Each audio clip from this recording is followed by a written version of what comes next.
بسم اللہ الرحمن الرحیم۔ آپ دیکھ رہے ہیں politics.pk۔ 190 ملین پاؤنڈ کا کیس جو ہر چند ماہ بعد سوشل میڈیا الیکٹرونک میڈیا پر ہائی لائٹ ہو جاتا ہے۔ اس کیس میں دو اہم شخصیات جن کے نام ہیں ملک ریاض اور عمران خان صاحب۔ کچھ دن قبل ملک ریاض صاحب نے ایک دھواں پریس کانفرنس کی اور اس میں انہوں نے بولا کہ میرے دل میں 25 سے 30 سال کے وہ راز ثبوتوں کے ساتھ موجود ہیں، مجھے تنگ نہ کیا جائے، میں نے اگر وہ راز میڈیا کے سامنے بیان کر دیے تو پاکستان میں ہلچل مچ جائے گی۔ یہ بات اس وقت کہی جب ملک ریاض کی سوسائٹی پر جو دبئی میں پروجیکٹ کر رہے ہیں، میڈیا پر خبر چلی کہ جو شخص پاکستان سے اس میں انویسٹمنٹ کرے گا یا یہاں پلاٹ یا کوئی کمرشل پروجیکٹ کرے گا تو اس پر بھی کیس دائر ہوگا۔ اسی کے نتیجے میں وزیر دفاع خواجہ آصف انہوں نے بھی بڑی دھواں پریس کانفرنس کی اور خواجہ آصف صاحب فرماتے ہیں کہ ملک ریاض کے بحریہ ٹاؤن کی تحقیقات کا عمل سٹارٹ ہو گیا ہے اور UAE سے منتقلی بھی بہت جلد ملک ریاض صاحب کی ہو جائے گی۔ بحریہ ٹاؤن پر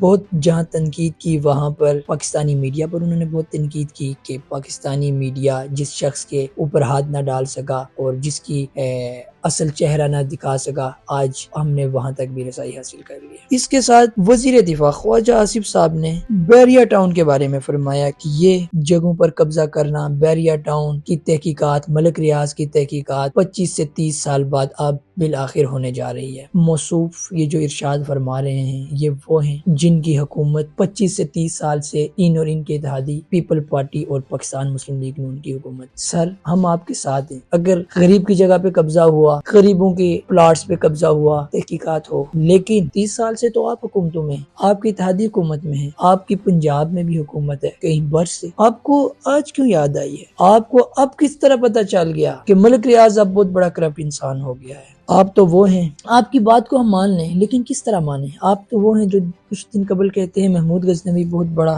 لٹیرا تھا، ہمارے تو میزائل غزنوی، میزائل ہم نے ان کے نام کیوں رکھا ہے غزنوی کے نام سے؟ غزنوی محمود غزنوی عالم اسلام کا لیڈر تھا، اس کی تاریخ کو پڑھو۔ آپ نے تو کہا تھا جنرل فیض اور جنرل باجوہ کو پارلیمنٹ میں بلائیں گے، آپ نے بلا سکے؟ آپ نے تو کہا تھا کہ ایکسٹینشن جو نواز شریف نے جنرل باجوہ کو دی یہ تو ملک کی ضرورت تھی، آپ اس بات پہ قائم ہیں؟ آپ نے تو اس طرح کی بہت سی باتیں کی، آپ 7 دفعہ میں نہیں رہے، آپ کی حکومت رہی، آپ نے کیوں نہیں تحقیقات کرائی ملک ریاض کے اوپر؟ آپ نے کیوں نہیں پکڑا؟ آپ آج کہہ رہے ہیں ملک ریاض قبضہ مافی ہے، 30 سال سے تو آپ کے قریب تھا، ہم نہیں پوچھتے، آپ اپنے لیڈر سے نہ پوچھے، ہم نے مان لیا کہ نواز شریف جب پرائم منسٹر تھے تو 9 ارب کی جائیداد 18 ارب میں خریدی گئی ملک ریاض سے، ہم مان لیتے ہیں، کوئی بات نہیں، بلاول ہاؤس ہم وہ بھی مان لیتے ہیں، آشیانہ ہاؤسنگ پروجیکٹ ہم وہ بھی مان لیتے ہیں، اس طرح کے اور بہت سے پروجیکٹ ہم مان لیتے ہیں، کوئی بات نہیں، لیکن ہم آپ سے کہتے ہیں اپنے قائد محترم نواز شریف صاحب سے پوچھئے کہ 25-30 سال بعد ہمیں پتہ چل گیا آپ حکومت میں تھے تو آپ نے کیوں نہیں پکڑا؟ آج جو اتنا انتہائی مجرم جس کو باہر سے بلایا جا رہا ہے اس ٹائم ہم نے کیوں نہیں پکڑا؟ آپ ان سے پوچھیں انہیں کیوں نہیں گرفت میں لایا گیا قانون کی؟ خدا را اس طرح کے اونچیت کھنڈے، اس طرح کا